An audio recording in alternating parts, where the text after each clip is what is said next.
semaine, je dois préparer une présentation orale sur un animal de la nature. Je ne sais pas lequel choisir. Tu pourrais peut-être prendre les flamants roses. Non, j'aimerais mieux un animal qui ne vole pas comme moi. Les hippopotames, alors? Il y a déjà quelqu'un qui a choisi les hippopotames. Oh, et si tu prenais les requins? Les requins? Oui, les gros requins avec des dents très pointues. Je pense que ça pourrait être très intéressant comme sujet, mais je ne connais pas rien sur les requins. On pourrait aller en voir avec la super machine à voyager. Dans l'eau? Avec des requins? Mais c'est bien trop dangereux. Et puis, je ne suis pas capable de respirer en dessous de l'eau, moi. Mais non, Rico, nous n'irons pas sous l'eau. Mais la super machine à voyager pourrait nous amener à un aquarium. Un aqua quoi? Un aquarium. C'est comme un zoo, mais pour les animaux qui vivent dans l'eau. On peut les observer à travers une grande vitre. Ah, si on ne va pas être mouillé, c'est une excellente idée. Je cours chercher la super machine à voyager. Je crois que Rico va beaucoup aimer observer les requins. Ce sont des animaux très spéciaux qui ont malheureusement une mauvaise réputation. Je suis prêt pour aller voir les requins. Moi aussi. On compte alors? 1, 2, 3.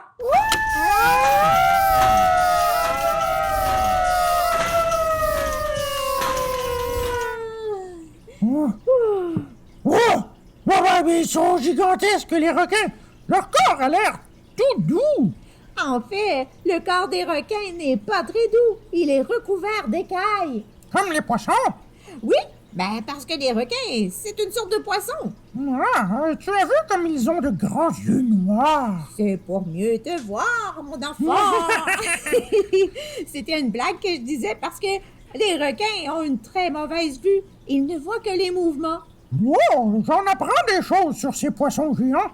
Les requins sont fascinants et ils me font penser à un homme qui a vécu au temps des premières églises chrétiennes. Est-ce que cet homme vivait sous l'eau? Mais non, Rico, c'est parce que l'homme avait des écailles dans les yeux et ne voyait plus rien. Des écailles dans les yeux? Là, il faut que tu me racontes l'histoire parce que je ne comprends pas vraiment ce que tu veux dire. Des écailles dans les yeux, vraiment. Oui. Cet homme s'appelait Saul et il ne pensait qu'à menacer et à faire mourir les disciples de Jésus. Un jour, il est allé voir le grand prêtre et il a eu l'autorisation d'arrêter et d'emmener à Jérusalem les gens qui suivaient Jésus. Moi, mais tant pis pour ses yeux alors. Rico, ce n'est pas gentil ça. Quand Saul et les gens qui l'accompagnaient sont arrivés proches de la ville à Damas, une lumière venue du ciel s'est mise à briller tout autour de Saul. Il est tombé par terre et il a entendu une voix. « Saul, pourquoi est-ce que tu me fais souffrir? » C'était la voix de qui? C'est ce que Saul a demandé et la voix a répondu. « Je suis Jésus, c'est moi que tu fais souffrir. Mais relève-toi et entre dans la ville. Et là, on te dira ce que tu dois faire. » Est-ce que les gens qui étaient avec lui avaient aussi entendu la voix?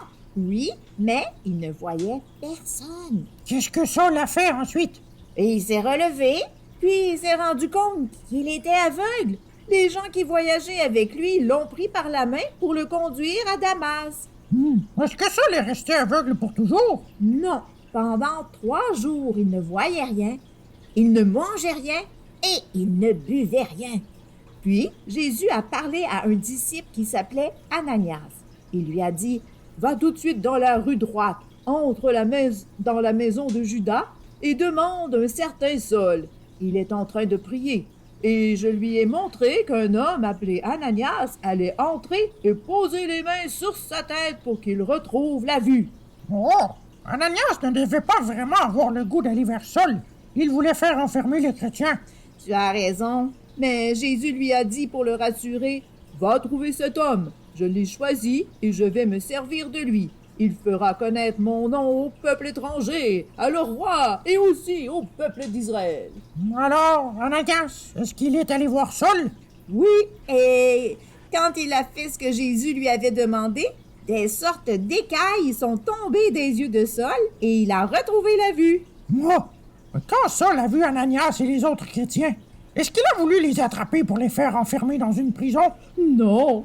Quand il a retrouvé la vue, Saul s'est levé et il s'est fait baptiser. Moi!